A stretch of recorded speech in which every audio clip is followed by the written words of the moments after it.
Guess what I had to do at age 25 in order to change my own future? I had to change my mind. I had to change my thinking. I had to change my philosophy. I was messed up on what was causing my problem.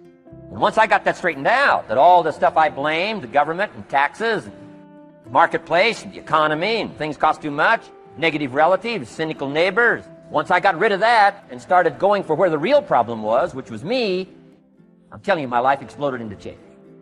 My bank account changed immediately. My income changed immediately. My whole life took on a whole new look and color immediately.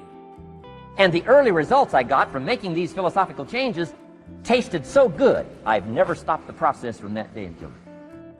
And I'm telling you, with a little consideration of the refinement of your sail, by setting a better sail, refining your philosophy, your whole life can start to change from today on. You don't have to wait till tomorrow. You don't have to wait till next month. You don't have to wait till spring.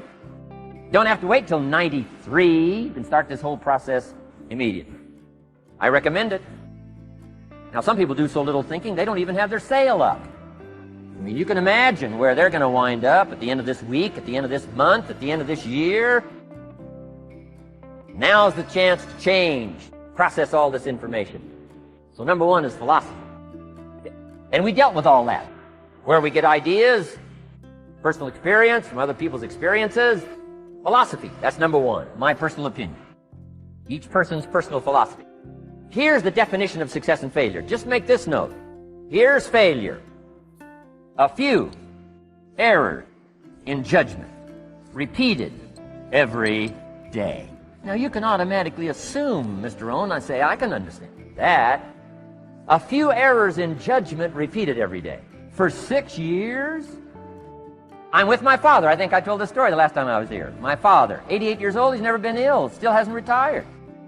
Not long ago, midnight, we're getting ready to go to bed. We've drilled a new well, got some extra water, got some more acres going, he's all excited. At midnight, we're getting ready to go to bed. My father's eating what he calls his midnight snack. A little bite to eat before you go to bed. Don't have to go to bed hungry. And I'm watching him eat this midnight snack. Guess what he had? An apple, a few graham crackers, and a glass of grapefruit juice. I said, no wonder my father's so healthy. My mom taught us all those good health practices. Taught me when I'm growing up, right? I'm an only child. I've never been ill. Passed the big 5-0 some time ago.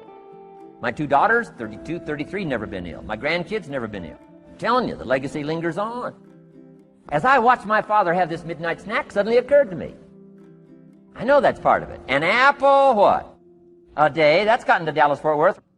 An apple a day keeps the doctor away. Good question for this intelligent audience. What if that's true? You say, well, Mr. Owen, if that's true, that would be easy to do. Then what's the problem? It's easy not to do. It's easy not to adopt it as your own personal philosophy. Or the guy messed up the saying. Guy says a Hershey bar a day. No, it is not Hershey bar. You got to be smarter in philosophy than to fall for the Hershey bar a day when it's an apple a day.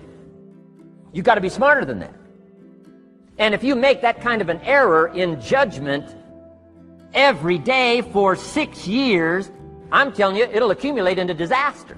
Sometimes the first year you say, well, you know, I'm so healthy now, what difference is it going to make? You got to be smarter than that. Just because disaster doesn't fall on us at the end of the first day doesn't mean disaster isn't coming. You got to be so smart that you look down the road and say, will the errors in my present judgment of philosophy, what's that going to cost me in 1 year, 6 years, 1 month, 6 months?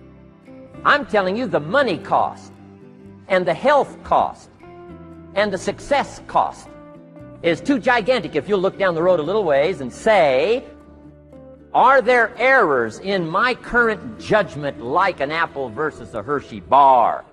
Is that just a good illustration of some of the rest of my errors in judgment? If it is, that's where I found myself at age 25. I started working when I was 19.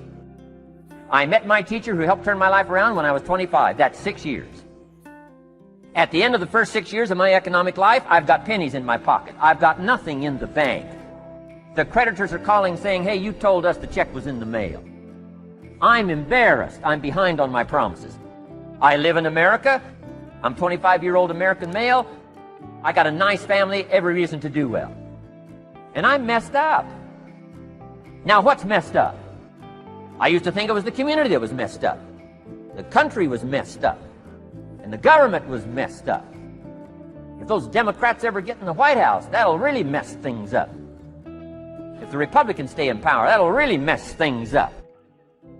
The economy was messed up. Interest rates are messed up. I thought all this stuff was messed up.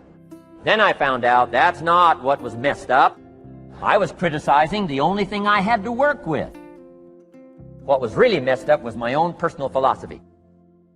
My own errors in judgment in my own personal philosophy brought me in 6 years to pennies in my pocket, nothing in the bank, and trying to explain why I wasn't doing well, living in America, 25-year-old American male, got a family, every reason to do well.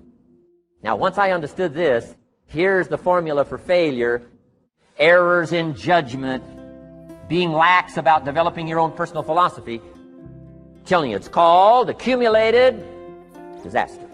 It doesn't matter whether it's your health or your bank account. Guy's got an empty bank account, probably has high cholesterol. Why? Over the last 6 years, he never paid attention to either one. And it doesn't matter whether it's a dollar, or whether it's your money, or whether it's your cholesterol count. All you got to do is commit the errors, and just because disaster doesn't fall on you at the end of the first day that you don't eat an apple. You say, well, I didn't eat an apple today, and tonight I'm not ill. Well, you got to be brighter than that.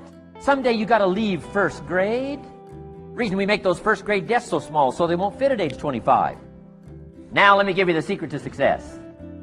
Formula for failure: a few errors in judgment repeated every day for 1 month starts the weakness, starts the disaster process.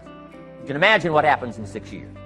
Now here's the formula for success: a few simple disciplines practiced every day.